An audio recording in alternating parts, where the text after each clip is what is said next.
beberapa bulan nih aku diajakin lagi ternyata buat naik gunung sama pacar aku. Dia kan juga ada apa namanya sama temen-temennya ada schedule mau kesini gitu kan.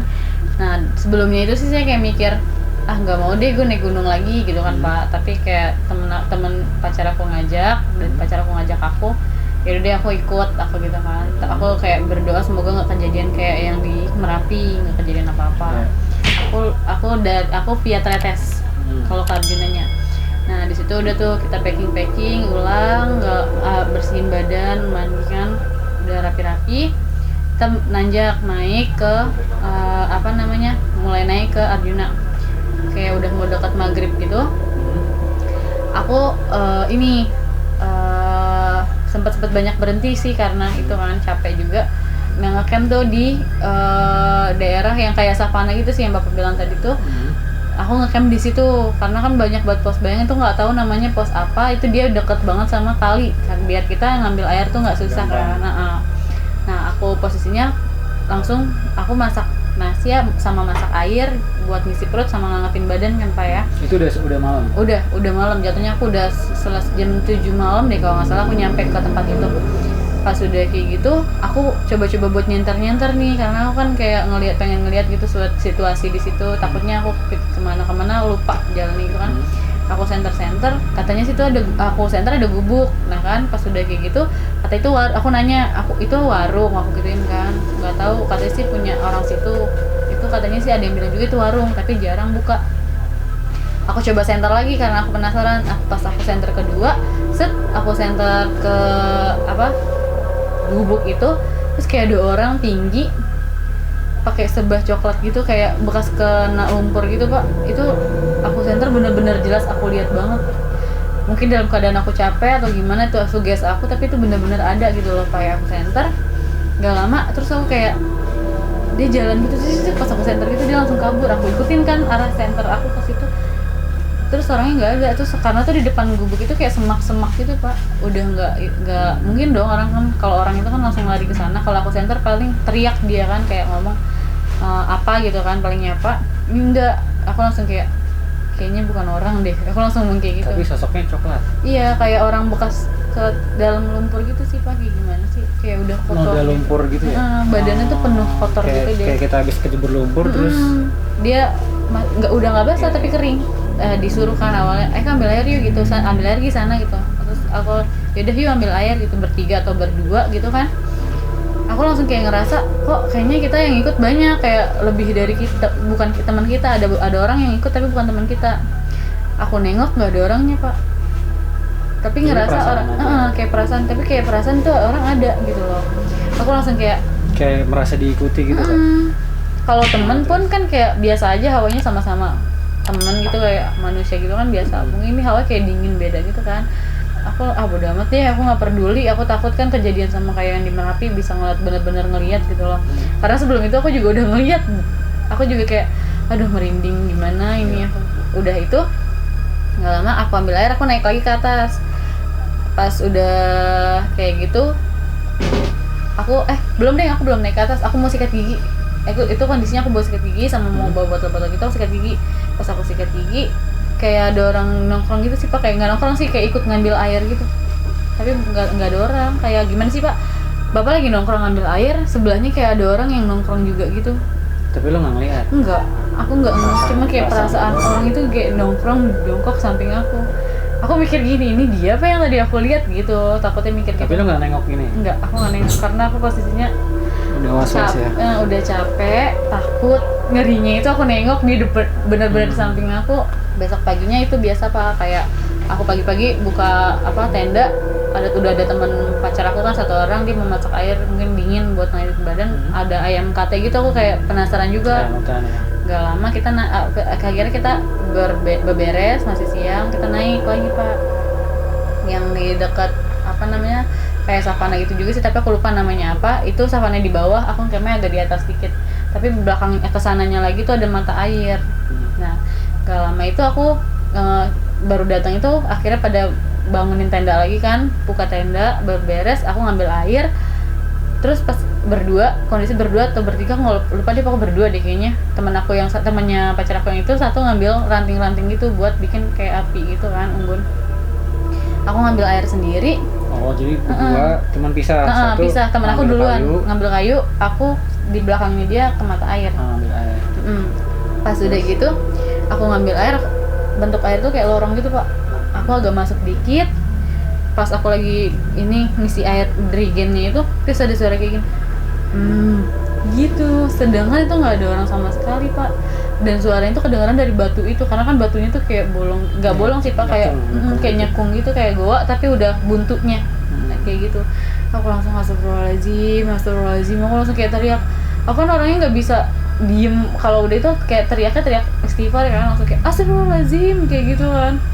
Aku langsung buru-buru isi air, aku penuhin, aku lari ke tenda, udah aku nggak ngomong apa-apa lagi. Dari situ udah biasa aja. Tapi suaranya gede, jelas banget sih menurut aku, kayak gitu, kayak bener-bener jelas banget Pak, ngedengung pula gitu. Pas nggak lama itu udah biasa aja. Malamnya kita masak buat makan malam, buat ngangetin badan juga, masak air segala macam. Aku udah pada tidur, belum pada tidur sih, posisi lagi pada mau makan kan. Aku mau pipis, minta anterin. Nah, karena di belakang itu agak jauh, terus pacar aku tuh nyanterin dari jauh, dia sambil kayak ngobrol gitu kan ke teman-teman aku. Aku langsung ya udah deh, aku biasa aja. Pas sudah kayak gitu, kayak ada yang loncat Pak dari pohon yang belakang aku. Ini kan gede, pohon sini 2 gede, tuh kayak ada yang loncat gitu. Tapi loncatnya kayak tinggi, kayak monyet kan, katanya kan ada monyet kan, biasa itu monyet liar banyak. Tapi ini kalau monyet kan seharusnya kalau udah loncat udah dong, pohonnya kayak biasa aja. Iya, masih goyang paling kayak ngedayung udah selesai. Kalau ini enggak, kayak pas brek langsung kayak gitu, kayak pohonnya tuh dimainin kenceng banget gitu. Aku langsung kayak pohonnya goyang begini.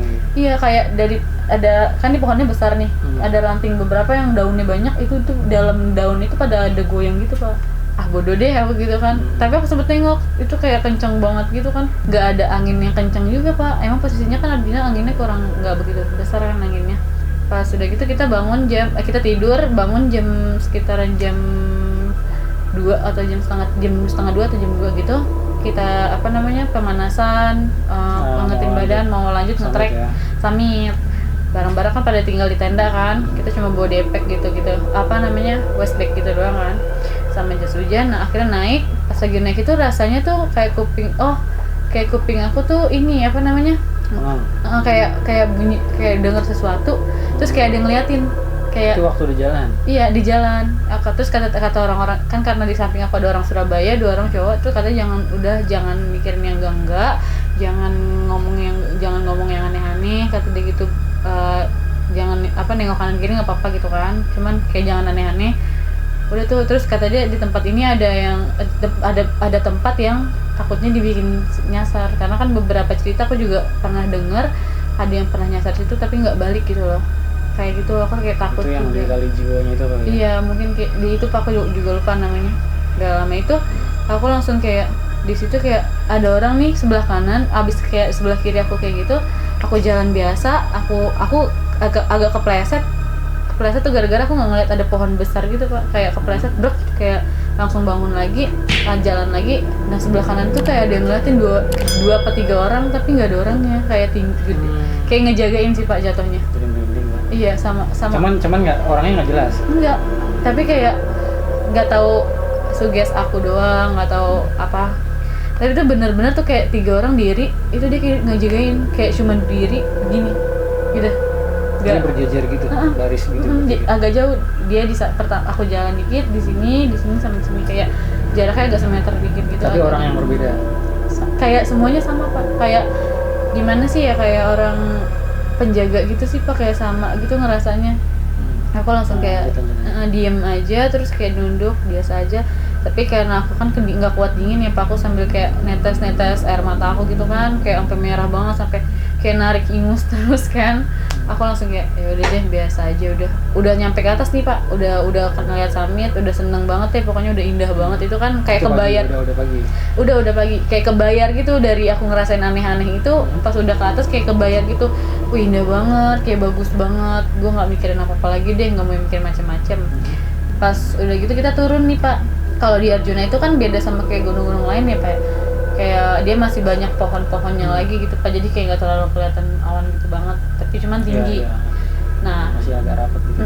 dia agak rapat. Nah terus kita turun, posisinya kita turun rame-rame karena kan 12 apa 10 orang gitu aku lupa. Turunnya kita misah-misah. Aku bertiga, aku, pacar aku sama temannya pacar aku nih. Yang lain udah turun duluan. Berarti lo terakhir, paling terakhir. Iya aku paling terakhir. Kok kita kayaknya lewat jalurnya salah nih gitu. Itu siang-siang Pak.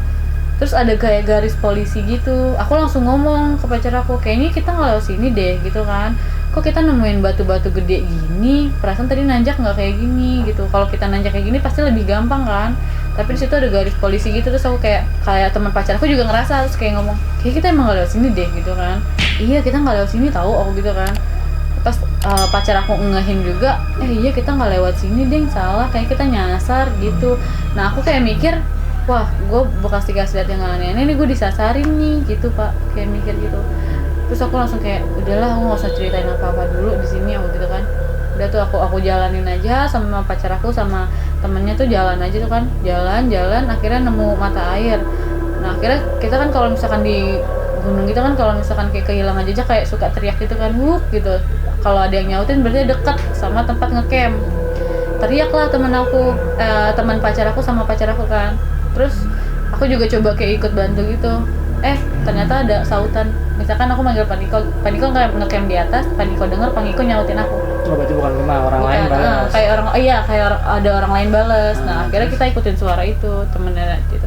Dari situ udah kita cerita, kita nyasar kayak nggak, dalam hati aku sih kayak kita nih disasarin loh gitu kayak gitu, tapi kayak aku biasa aja. Terus kayak temennya pacar aku ngomong kita tuh disasarin gitu. Berarti pas nyampe di tempat camp itu lagi, teman pacar lo ngomong kayak kita nyasar ini, kayak dia cerita hebring gitu kan. Kita nggak lewatin jalur yang sebenarnya kita jalanin gitu. Udah dari situ udah cerita udah selesai, nggak ada hal mistis lagi sih alhamdulillahnya. Pas aku mau naik ke Welirang pun juga sama. Welirang aman, nggak ada, cuman bedanya itu kalau ke Welirang itu angin agak kencang. Terus usahain sih jangan sendiri, atau kalau berdua sih juga usahain sih lebih banyak, karena kan tempatnya itu kalau ke Welirang itu sih anginnya lebih besar banget sih Pak, resikonya lebih tinggi. Ya, intinya persiapannya sama teman perjalanannya yang benar. Jadi gitu, kalau di Welirang sendiri kenapa nggak ada cerita mistis kan, karena di situ juga tempat aktif jalur orang habis angkat-angkat belerang gitu kan, buat warlock itu ngejual ke bawah, dan kita nge-tracknya juga siang, jadi nggak ada yang hal-hal aneh.